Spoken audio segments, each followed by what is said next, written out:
The email came on a quiet Wednesday morning, just as the first light of dawn slipped through the lace curtains of my kitchen. I'd been up for hours, as usual, tending to my small garden of wild daisies out back. The air in Maine was crisp that day, carrying the faint salt of the nearby ocean. My name is Dorothy Bennett, and at 64, I've learned to cherish these early hours when the world feels soft and forgiving. I sat at my old oak table, the one William and I picked out at a flea market 30 years ago, and opened my laptop. The email was from my daughter, Rachel. Her name in my inbox felt like a rare gift, one I hadn't seen in months. The subject line read, "Family reunion this weekend." My heart did a little leap, the kind you feel when you dare to hope for something you've long stopped expecting. "Dear Mom," it began, "James, the kids, and I would love for you to join us at the beach house this Saturday for a family reunion. It's been too long since we've all been together, and Ava and Noah miss their grandma. Come for dinner, stay the weekend, we'll make it special. Love, Rachel." I read it twice, then a third time, letting the words settle. Rachel's tone was warm, almost like the little girl who used to beg me to read her one more bedtime story. The beach house she mentioned was the one William and I built with our own hands, board by board, summer by summer, when Rachel was just a child. It was our sanctuary, a place of laughter and sandy footprints, where we'd spend July evenings, grilling fish and watching the stars. But that was a long time ago. William's been gone 5 years now, taken by cancer that moved faster than any of us could have imagined. The house feels larger without him, every corner holding echoes of conversations we'll never finish. I looked around my kitchen, at the chipped teacup I still used every morning, at the photo of William and Rachel on the fridge, her gap-toothed grin frozen in time. These days, my life was quiet to quiet. Maybe my years as a librarian, surrounded by books and curious children, were behind me. Retirement had given me time, but it had also given me silence. Rachel's life, though, was anything but quiet. At 40, she was a successful interior designer, always jetting off to meet clients or style some wealthy couple's summer home. Her husband, James, a financial advisor, kept their world polished and perfect right, down to their sleek cars and their children's private school uniforms. Ava, 15, and Noah, 13, were growing up fast, caught in a whirlwind of soccer, games, and music lessons. I understood why Rachel's calls were rare, her visits even rarer. A text on my birthday, a quick card at Christmas, always with an apology. "Sorry, Mom, things are hectic." I understood, but understanding didn't make the loneliness any lighter. That email, though it felt like a bridge, a chance to step back into their lives, to sit at a table with my daughter and her family, to hear Ava and Noah laugh the way they did when they were small. I pictured the beach house, its weathered cedar walls, the porch where William used to play his guitar. Maybe this was Rachel's way of reaching out, of remembering what we used to mean to each other. I sipped my tea, chamomile with a touch of honey, the same blend I'd been drinking for decades. The ritual grounded me, a small anchor in a life that sometimes felt adrift. I stood and walked to the window, catching my reflection in the glass. My hair, once chestnut like Rachel's, was now silver, pulled back in a loose braid. My hands, lined from years of turning pages and planting flowers, still held steady. I was a woman who had loved deeply, who had given everything to her family, and who now lived on the edges of their story. But Rachel had invited me. That had to mean something. I spent the next 2 days preparing, my heart lighter than it had been in months. I packed carefully. My favorite cardigan, soft and navy, the one that made me feel put together, a pair of sensible shoes for walking the beach, my reading glasses, and an old photo album I'd put together years ago, filled with pictures of Rachel as a child, William teaching her to fish, all of us smiling under the Maine sun. I even knitted a small scarf for Ava, something to keep her warm when the coastal winds picked up. My suitcase was modest, like everything in my life, but it carried my hopes. Saturday morning arrived with a soft gray sky, the kind that promised rain but held it back, as if giving you one last chance to hope. I drove the hour to the beach house, through towns that grew wealthier with each mile. Rachel and James lived in a world of manicured lawns and gated communities, so different from the small clapboard house I called home. The beach house, though, was still ours, mine and William's, left to Rachel as a piece of our family's heart. It sat at the end of a winding road, its cedar shingles glowing faintly in the mist, the ocean stretching out behind it like a whispered promise. I parked my old sedan next to Rachel's gleaming SUV and James's polished Tesla. The sight of their cars, worth more than my entire pension, always made me feel a little out of place. I smoothed my cardigan, grabbed my suitcase, and walked to the door, my heart thumping with anticipation. I knocked, waiting for the sound of footsteps, for Rachel's voice calling out, for Ava and Noah to come running. But there was only silence. The kind of silence that feels heavier than it should, the kind that tells you, before you even step inside, that something isn't right. The front door of the beach house was unlocked, slightly ajar, as if someone had left in a hurry. I pushed it open, my suitcase still in hand, expecting to hear Rachel's voice, or maybe Ava and Noah's laughter echoing from the kitchen. Instead, I was met with a chaos that stopped me cold. 2 dogs bounded toward me, their nails clicking frantically on the hardwood floor. Stella, a collie with a coat that should have been glossy but was matted and dull, pressed her nose into my hand. Finn, a small beagle with anxious eyes, circled my legs, his tail wagging but his body trembling.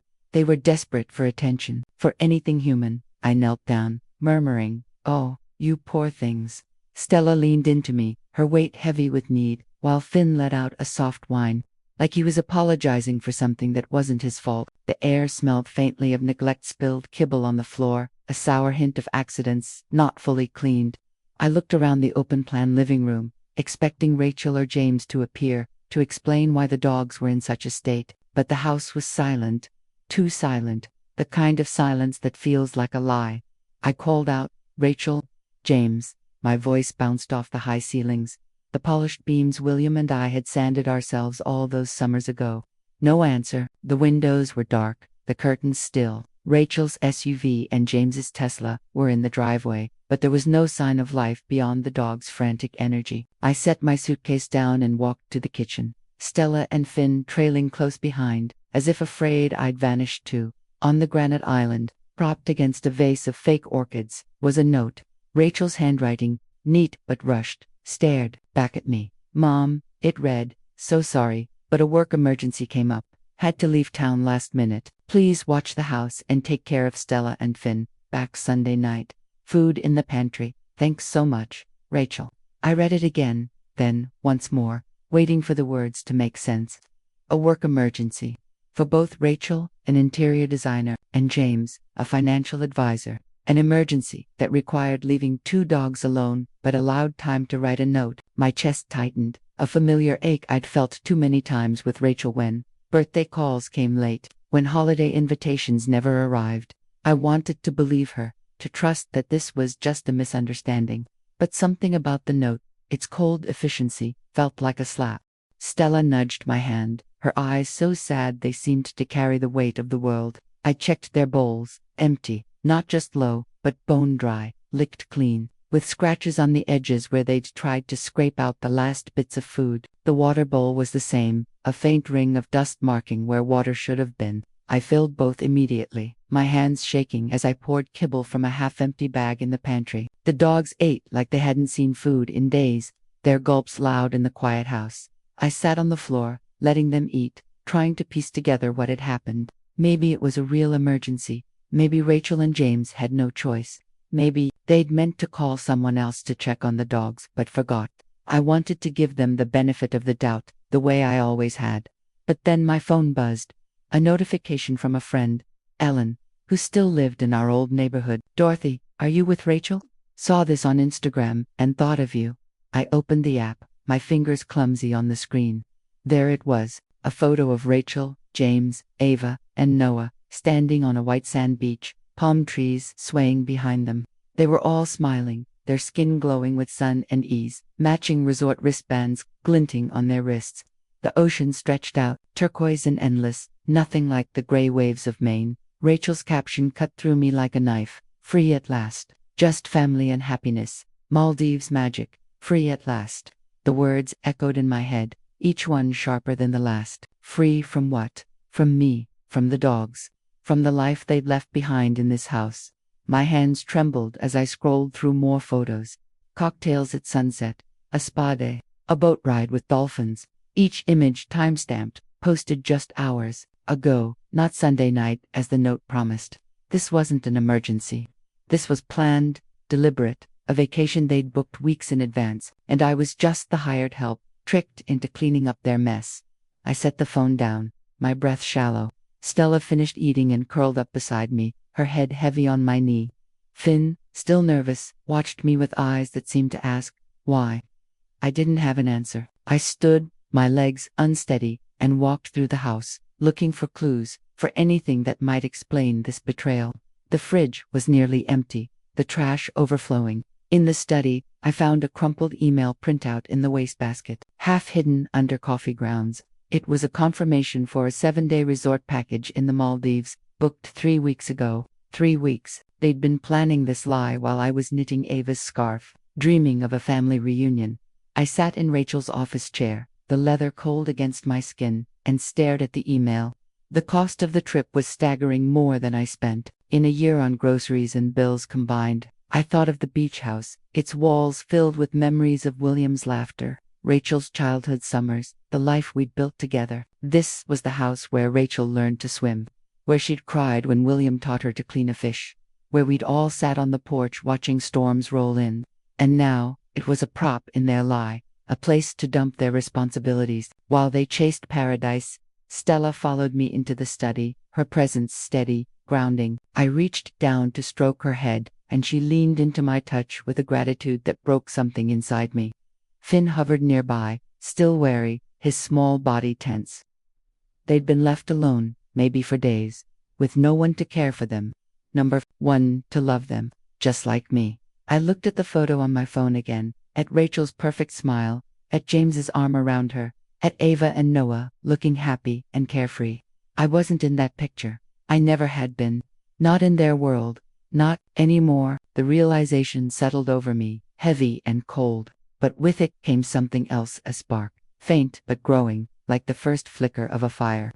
I wasn't just their mother, their grandmother, their convenience. I was Dorothy Bennett, and I deserved better than this. The beach house was too quiet.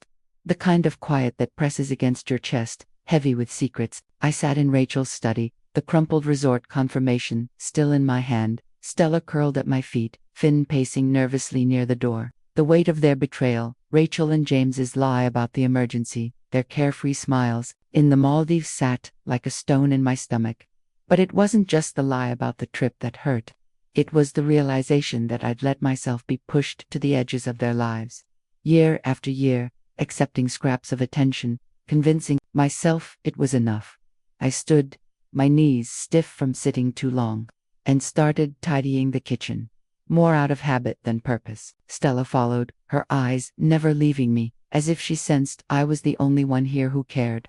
Finn, still skittish, stayed close but kept his distance, his small body tense with uncertainty.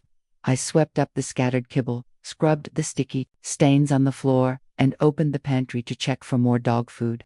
That's when I saw it, a folder, tucked behind a box of cereal, labeled property plans in Rachel's precise handwriting.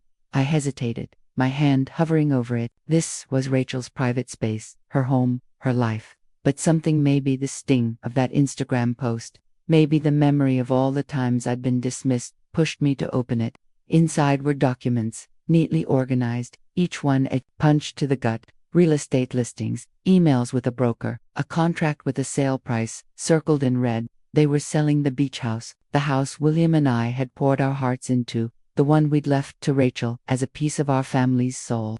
The sale was set to fund a new condo in the city, a fresh start for their polished life. There was no mention of me. Number consultation, no consideration, not even a courtesy call. An email from Rachel to the broker, dated 2 months ago, caught my eye. Mom won't mind. She's sentimental, but she understands it's for the best. Sentimental. As if my life, my memories, my love for this place could be reduced to a quaint little word. My hands shook as I read the words again, the betrayal cutting deeper than the lie about the vacation. This house wasn't just wood and shingles. It was William teaching Rachel to tie knots. It was late-night talks on the porch. It was the only piece of him I had left, and Rachel was selling it, like it was just another project, another transaction. I closed the folder, my breath unsteady. Stella nudged my leg, her warm fur grounding me, pulling me back from the edge of tears. I looked down at her, at those soulful eyes that had seen too much neglect, and something shifted inside me. I wasn't just hurt, I was angry. Not the loud, shouting kind of anger, but something quieter, sharper, like a blade being honed. I'd spent years being the accommodating mother, the grandmother who said yes, who forgave, who waited, but was done waiting, done being used, done being erased. I picked up my phone and called Susan Harper, an old friend from my librarian days who now ran the local animal shelter in town. Susan and I had bonded years ago over our love of books and animals, back when I still had the energy to volunteer. Her voice was warm, familiar, when she answered. "Dorothy, it's been too long. What's wrong? You sound off." I told her everything. The fake reunion, the abandoned dogs, the note, the Maldives photos. I told her about Stella and Finn, how they'd been left with empty bowls and scratched doors, how they looked at me like I was their last hope. And then, my voice breaking, I told her about the folder, about Rachel's plan to sell the beach house without a word to me. Susan listened, her silence steady, the kind that holds space for pain. When she spoke, her voice was firm. "Bring them to the shelter, Dorothy. We'll take it from there. And we'll need photos, everything you can document, about their condition and the house. This is serious neglect. There could be legal consequences." I hung up, my heart pounding but my resolve steady. I gathered Stella and Finn, coaxing them into my car with gentle words and a few treats I'd found in the pantry. Stella climbed in with a quiet dignity, while Finn hesitated, his small body trembling, until I scratched his ears and promised he'd be safe. I drove to the Coastal Haven Animal Shelter, a clean, well-lit place that smelled of pine and care. Susan was waiting, her face grim as she examined the dogs. "They're dehydrated, Dorothy," she said, her hands gentle as she checked Stella's matted fur, Finn's showing signs of stress. "They're lucky you found them when you did." I handed her the photos I'd taken, the empty bowls, the scratched door, the mess in the kitchen. I showed her the resort confirmation, the Instagram posts, even a snapshot of the property plans folder. Susan's eyes narrowed. "This isn't just neglect, it's abandonment. We'll file a report with animal control. You did the right thing, calling me." She gave me a long look, her voice softening. "And Dorothy, I'm so sorry they did this to you. You deserve better." I nodded, unable to speak past the lump in my throat. Driving back to the beach house, Stella and Finn, safe in the shelter's care, I felt something I hadn't in years. Not just anger, but purpose. For the first time, I wasn't just enduring, I was acting. I was choosing myself and those dogs over the lies I'd been fed. Back at the house, I took one last walk through the rooms, touching the walls William had built, the fireplace where Rachel used to roast marshmallows. This house was my heart, and Rachel had planned to sell it without a word. I sat on the porch, the ocean whispering in the distance, and started to plan. Rachel and James would be back tomorrow, expecting to find their dogs fed, their house tidy, their lie unchallenged. But I wasn't the Dorothy they thought they knew. Not anymore. I spent that Saturday evening at the beach house, not as a guest, but as someone reclaiming her own space. The ocean murmured outside, steady and indifferent, while I sat at the kitchen table, a single lamp casting a warm glow over the cream-colored stationery I'd found in Rachel's desk. My hands, steady now, held a pen, and I wrote with a clarity I hadn't felt in years.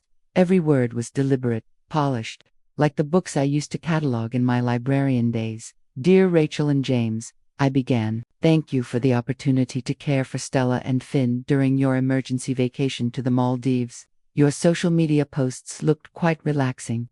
I'm sure you'll understand my shock when I arrived for our family reunion, only to find 2 dogs abandoned, their bowls empty, their trust broken. The condition of this house, your home, my legacy, spoke of days, not hours, of neglect. As someone who spent a lifetime raising a daughter and building a family, I couldn't leave those animals in such distress. They're now safe at Coastal Haven Animal Shelter, under Susan Harper's care. She's filed a report with animal control, as is required when evidence of abandonment is clear. I've documented everything: the empty bowls, the scratched doors, your travel plans, and, yes, the folder about selling this beach house without my knowledge. Actions have consequences. I'm no longer available for house sitting, or being treated as an afterthought. With clarity, Dorothy Bennett, I sealed the envelope, my heart quiet but firm. This wasn't anger, not anymore. It was justice, served, with the precision of someone who'd finally remembered her own worth. I left the letter on the kitchen island, right where Rachel's note had been, and drove back to my own house. The silence there felt different now, but full of possibility. I slept better that night than I had in years. The weight of the beach house, of Rachel's lies, no longer mine to carry. Sunday morning broke clear and sharp, the kind of Maine day where the air smells of salt and promise. I was in my garden, tending to my wild daisies, when my phone began to buzz. Rachel's name flashed on the screen, once, twice, then again. I let it go to voicemail, sipping my chamomile tea, letting the sun warm my face. By noon, there were 8 missed calls, a string of messages, each one more frantic than the last. Mom, where are the dogs? The house is empty. Call me now. Rachel's voice was sharp, edged with panic. Double quotes Dorothy. This is James. What's going on? We need to talk immediately. His tone was clipped, professional, like he was managing a crisis at work. Mom, Susan, Harper just called. Animal control. Are you serious? This is insane. Call me back.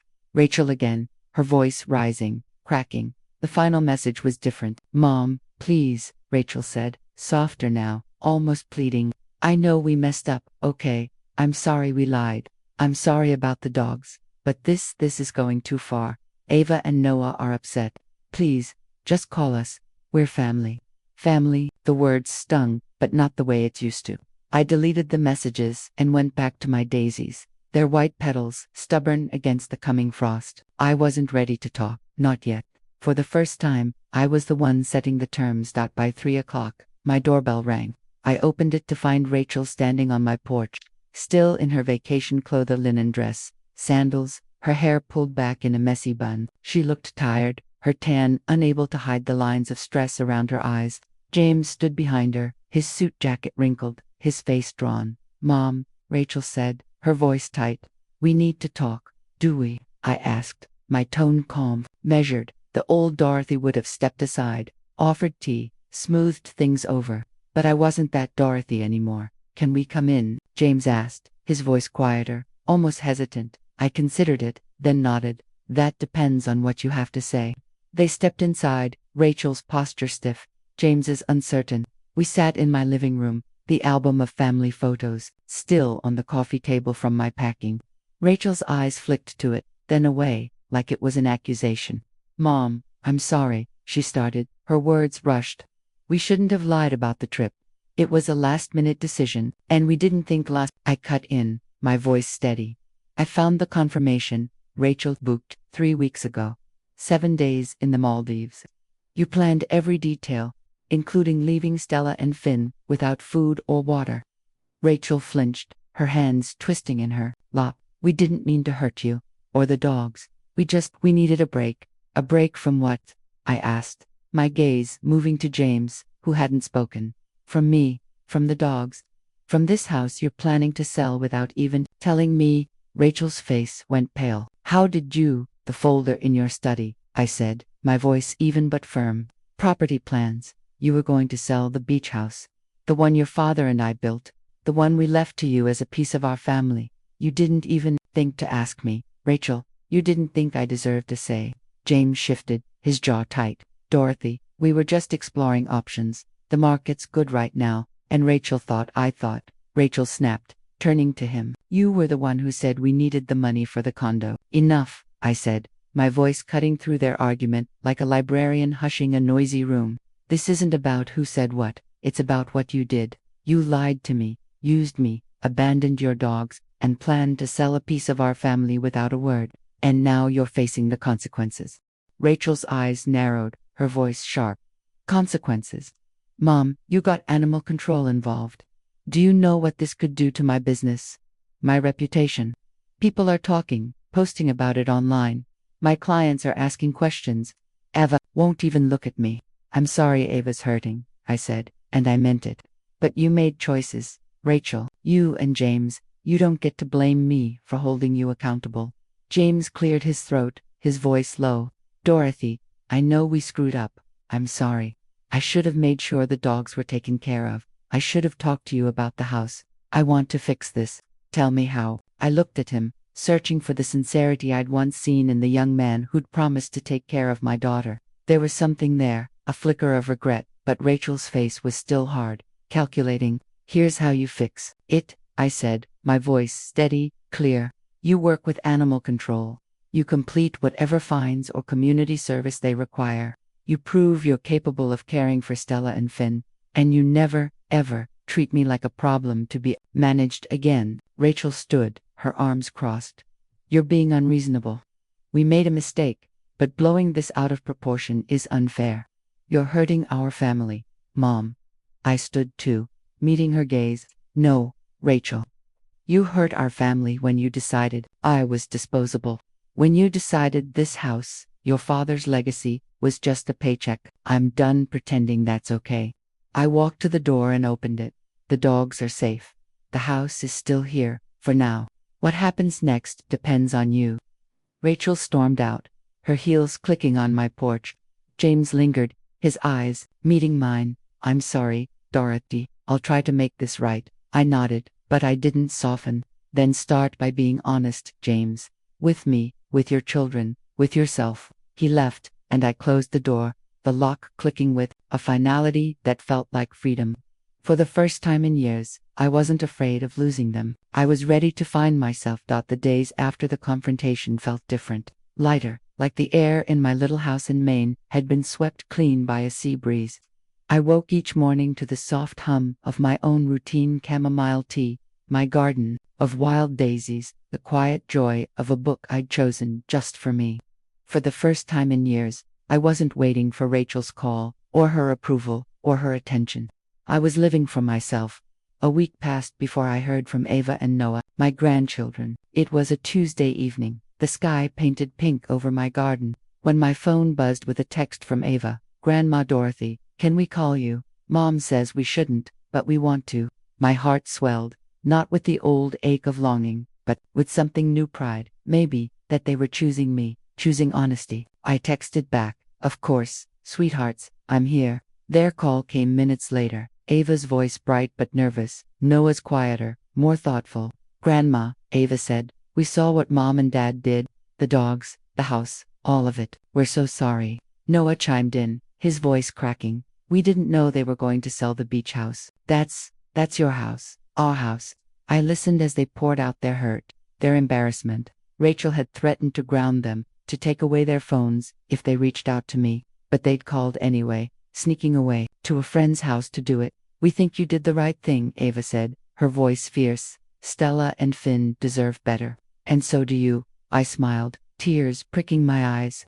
"I love you both," I said, "and you don't have to choose sides, but you do have to choose what kind of people you want to be. That's what matters." They promised to visit soon, no matter what Rachel said. When we hung up, my house felt fuller, not with noise, but with connection. A few days later, James showed up at my door, alone. He looked older than his 42 years, his face lined with exhaustion, his suit jacket replaced by a simple sweater. "Dorothy," he said, standing on my porch, "can we talk? Just me." I let him in, poured us both tea, and we sat in my living room, the album of family photos still untouched on the coffee table. "I'm sorry," he said, his voice raw. "For the lie, for the dogs, for the house. I let Rachel convince me it was no big deal, that you'd be fine with it. I was wrong." "What's changed, James?" I asked, watching his face for the tells I'd learned from years of raising Rachel. He looked down at his hands, working at the shelter, seeing Stella flinch when I got too close, seeing Finn hide under a table. It hit me. They were scared because of us, because of me. And then I thought about you, about how we've treated you like a convenience. I don't want to be that man anymore." I nodded, seeing the truth in his eyes. "And Rachel," he sighed, his shoulders slumping. "She's hired a lawyer to fight the animal control charges. She wants the dogs back, says they're our property." I told her I won't do it. They deserve better, and I'm thinking about leaving her. "Dorothy, I can't keep living with someone who thinks honesty is optional." I reached across the table, touching his hand briefly. "You have a choice, James, to be the man your children can respect, to be someone you can respect." He nodded, his eyes damp. "I'm trying, and I'm not signing the petition to get the dogs back. They're better off where they are." Susan Harper called the next week with news. Stella and Finn had been adopted by a retired couple who'd lost their own dog the year before. "They're smitten with them," Susan said. "Stella's got a big yard to run in, and Finn's finally wagging his tail again. They're learning to trust Dorothy. Because of you." I started visiting the shelter, not just for Stella and Finn, but for myself. I joined a book club, began writing stories about my years as a librarian, and spent afternoons with neighbors, sharing tea and laughter. My garden flourished, the daisies stubborn and bright, like they were cheering me on. The beach house, after a call to a lawyer friend, was safe for now, protected by the terms of William's will, which Rachel hadn't bothered to read closely. One evening, a letter arrived from Rachel, her handwriting less polished than usual. "Mom," she wrote, "I'm sorry. I didn't realize how much I hurt you. I want to fix this. Please give me a chance." I set the letter down, not ready to respond. Not yet. I wasn't angry, but I wasn't rushing to forgive, either. Forgiveness, I'd learned, wasn't the same as accepting lies. Ava and Noah came to visit the next weekend, their hugs warm and real, not the hurried embraces of managed family gatherings. We baked cookies, laughed over old photos, and talked about their dreams: Ava's love of art, Noah's hope to study marine biology. They saw me, not as the grandmother who fixed their problems, but as Dorothy, a woman with stories and strength of her own. As winter settled over Maine, I sat in my garden, the daisies dormant but promising to bloom again. My life was mine now, not a footnote in someone else's story. Rachel had a choice to make, and so did James, but I was done waiting for them to decide my worth. What I learned, what I hope you'll hear in this story, is this: love isn't a debt you owe forever, no matter how others treat you. It's a gift you give freely, but only to those who honor it. And when you learn to love yourself first, your time, your heart, your truth, you find a peace that no one can take away. I'm 64, and I'm not waiting anymore. I'm living fully, fiercely, and for me.